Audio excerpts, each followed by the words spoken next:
বিশেষ কারণে আজকে একটু টুমলিং যেতে হয়েছিল। টুমলিং মানে সুকিয়া পুকুরি থেকে সান্দাকফু যাওয়ার রাস্তা।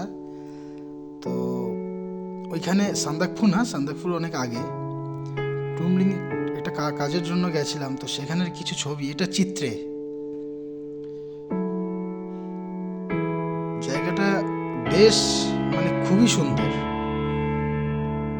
এখান সাধারণ গাড়ি এগুলোতে যেতে পারে না। এগুলোতে আপনার ল্যান্ড রোভার যে গাড়িগুলো আছে, যেগুলো 4x4, অনলি সেই গাড়িগুলোই ওপরে উঠতে পারে। প্রচণ্ড হাই রাস্তা, মানে প্রচণ্ড উঁচুতে রাস্তাটা। সময় যদি থাকে আপনাদের কাছে একবার এসে ঘুরে যেতে পারেন। মনোমুগ্ধকর পরিবেশ, রাস্তা, প্রকৃতি খুবই সুন্দর। সেই রাস্তা, এই রাস্তা দিয়েই গাড়ি করে যাওয়া যায়। একসময় এই রাস্তা দিয়ে আমরা ট্রেকিং করতাম, তখন রাস্তা ছিল না। এখন গাড়ির রাস্তা হয়ে গেছে টুয়ার্ডস সান্দাকফু পর্যন্ত। টুমলিংয়ের পর থেকে একটু রাস্তাগুলো খারাপ আছে। সুন্দর পরিবেশ, ঘুরে আসতে পারেন যদি সময় থাকে। 8-9 দিন নিয়ে সময় করে আসতে হবে। ট্রেকিং করলে তো মাচ বেটার, মানে হেঁটে হেঁটে গেলে আরো বেশি ভালো লাগবে এই জায়গাগুলো। চীনের প্রাচীর যেমন আছে ওই রকম মনে হচ্ছে।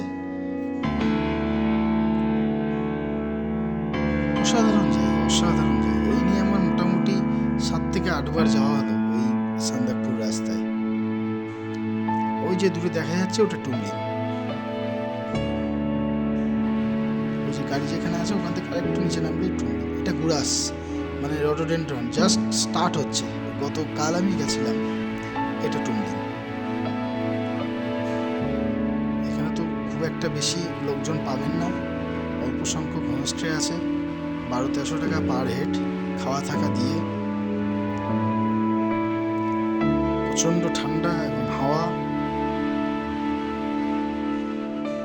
এখানে বরফ পেয়ে যেতে পারেন, সেটা ডিসেম্বর জানুয়ারিতে। এখন পাবেন গুরাস, বিভিন্ন ধরনের ফুল। আর বর্ষাকালে এই যে হলুদ মতো দেখা যাচ্ছে ধূসর, ওগুলো এত সুন্দর সবুজ চাদরের মতো হয়ে যাবে। কিন্তু বর্ষাতে উঠতে দেয় না। আপনি ট্রেকিং করতে পারেন, কিন্তু উঠতে দেবে না গাড়ি করে। এই দেখুন ল্যান্ড রোভার গাড়ি, এগুলো 4x4, এগুলো টোটাল সান্দাকফু থেকেই আসছে। আমন্ত্রণ রইল, আসুন ঘুরে যান, খুব ভালো লাগবে।